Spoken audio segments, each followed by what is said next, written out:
तुमचे शरीर पाणी मागत आहे पण तुम्ही त्याकडे दुर्लक्ष करता. सो हे 8 सिग्नल जर तुमच्या शरीरामध्ये दिसत असतील तर तुम्हाला डिहायड्रेशनचा प्रॉब्लेम आहे, म्हणजेच तुमच्या शरीरामध्ये पाणी कमी झालेलं आहे. तर एक एक करून मी तुम्हाला ही लक्षणं सांगणार आहे. तुम्हाला माहिती आहे का 60 ते 70% लोक क्रॉनिकली डिहायड्रेटेड आहेत. म्हणूनच बऱ्याच लोकांच्या शरीरामध्ये ही काही लक्षणे जी आहेत ती दिसून येतात. पहिलं लक्षण, लघवीचा रंग जो आहे तो खूप पिवळा दिसायला लागतो. पाणी कमी प्यायल्यामुळे युरिन जे आहे ते डार्क येल्लो कलरचं होतं आणि हे खूप मेजर साईन आहे की तुम्ही खूप कमी पाणी पिताय. सो युरिन जे असतं ते थोडंसं लाईट येल्लो कलरचं असायला पाहिजे. दुसरं लक्षण आहे ते म्हणजे डोकेदुखी. अचानक जर तुम्हाला डोकं दुखत असेल तर 1 ते 2 ग्लास पाणी प्या. जवळजवळ 70-80% लोकांना तेव्हाच लगेच बरं वाटतं. म्हणजे डिहायड्रेशनमुळे सुद्धा सतत डोकं दुखू शकतं. तिसरं जे लक्षण आहे ते म्हणजे थकवा, आळस.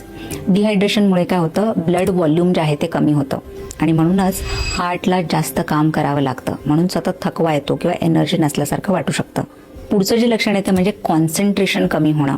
म्हणजे जे काही तुम्ही काम करता त्यातला फोकस कमी होतो. बघा, मेंदू जे आहे ते म्हणजे 80% वॉटर आहे. जेव्हा पाणी कमी होतं तेव्हा मेंदूची कार्य करण्याची क्षमता सुद्धा कमी होते. म्हणूनच फोकस कमी होतो किंवा कॉन्सन्ट्रेशन कमी होतं, सतत विसर पडू शकतो. तर हे सुद्धा डिहायड्रेशनचं लक्षण आहे. पुढचं जे लक्षण आहे ते म्हणजे ड्राय माउथ.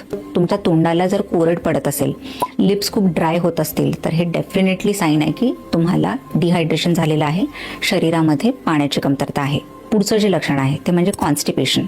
बघा, आतड्यांना पाण्याची गरज आहे आणि जेव्हा तुम्ही पाणी कमी पिता तेव्हा आतड्यांची मुवमेंट व्यवस्थित होत नाही, म्हणूनच कॉन्स्टिपेशन होतं किंवा स्टूल जे आहे ते खूप हार्ड होतं. सो जर तुम्हाला सतत कॉन्स्टिपेशन होत असेल तर पाण्याचा इंटेक थोडा वाढवू शकता.